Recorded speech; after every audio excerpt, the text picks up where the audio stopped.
বারবার আমার নির্বাচনের কথাটা আসে। সেই অভিজ্ঞতা থেকে আমরা সেই অভিজ্ঞতা করুণ অভিজ্ঞতা থেকে আমরা সেই নতুন কর্মসূচি সবসময় ঘোষণা করছি। আমার সময় যদি এইরকম একটা সভা হতো তাহলে ডাক্তার কামরুলের পরাজয়ের কোনোই কারণ ছিল না। আমরা কিন্তু সেই কারণেই আজকে সভাটি এখানে করেছি।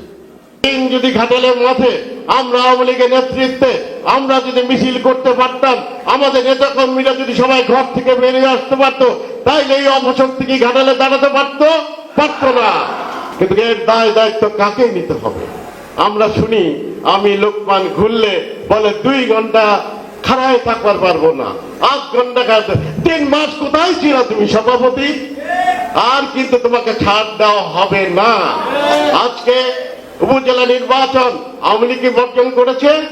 আওয়ামী লীগের নেতা কর্মীরা, মন্ত্রীরা, এমপিরা সব জায়গায় নির্বাচন তারা করছে তাদের যে কোনো অবস্থানে দাঁড়িয়ে। কিন্তু আমাদের নেতারা কি করছে? আমাদের নেতারা আর কালকে দেখলাম যে আমাদের এক ফজলু মাস্টার সে ওদের সবাই গিয়ে বক্তৃতা দিচ্ছে, ওদের সবাইকে তাহলে আমি আছি, হেস্টিং আছে, লোকমান আছে, আমাদের নেতৃবৃন্দ সবাই আছে। আজকে আমার কাছে খুব ইন্টারেস্টিং লাগে, খুব মজার লাগে, বলেছে আওয়ামী লীগের নাকি নেতাকর্মীদের ইলেকশনে কাজ করতে যাবে না। তাহলে আওয়ামী লীগের প্রেসিডেন্ট সেক্রেটারির দায়িত্ব দেওয়া হয়েছে যে বিরোধী দলের সাথে কাজ করো। আমরা জানি বিভিন্ন জায়গায় সভা হচ্ছে এবং সেই সভা আরিফের পক্ষে কাজ করার জন্য বলে দেওয়া হচ্ছে। ধিক্কার জানাই এই সমস্ত নেতাকে যারা বারবার বিপক্ষে কাজ করে ঘাটাল আওয়ামী লীগকে অসম্মানিত করেছে। আজকে আপনারা এসেছেন, আমরা খুবই উজ্জীবিত এবং আমরা আপনাদের পাশে আছি। আমাদের ঘাটালের যারা মোটর সাইকেল নির্বাচন করবে তাদের একটি কর্মীর হাতে যদি আঘাত করা হয় আমরা সেই হাত ভেঙে দিব। আমরা আগে হয়তো আমরা ভদ্রতা করেছি, আমরা এখন রাজনীতি শিখেছি নির্বাচনের মধ্য দিয়ে। হামলার পরিবর্তে হামলা, আমাদের বিপদে আঘাত করা হবে এই ঘাটালে। কারণ আপনারা ভয় পাওয়ার কোনো কারণ নাই। আমি একা ঘুরেছি পুরা ঘাটালে, আপনারা দেখেছি। আজকে সে আমার উপরে ব্লেম দিচ্ছে, আমি লোকমানকে দাঁড় করিয়েছি, তাকে বলা হয় নাই যে তুমি আমাকে হারালা, তোমার পিছে পিছে কি আমরা ঘুরবো, তোমারে আমি প্রার্থী বানাবো, এই যে আশা তুমি করো কি করে?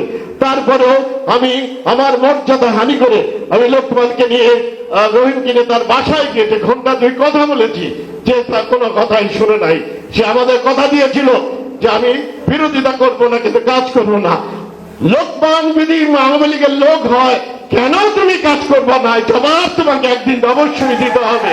তুমি ওই আরিফের নির্বাচন পর্যন্ত লোক নামে দিবা আর আমরা বসে বসে দেখবো একই ঘাটাইলে আর হবে না। সেজন্য আগামী দিনে আপনারা আজকে এসেছেন, আমরা প্রত্যেক ইউনিয়ন, প্রত্যেক কেন্দ্র কমিটির সাথে বসবো। আমরা 2 দিনের পর থেকে বেরোবো প্রত্যেক ইউনিয়নে।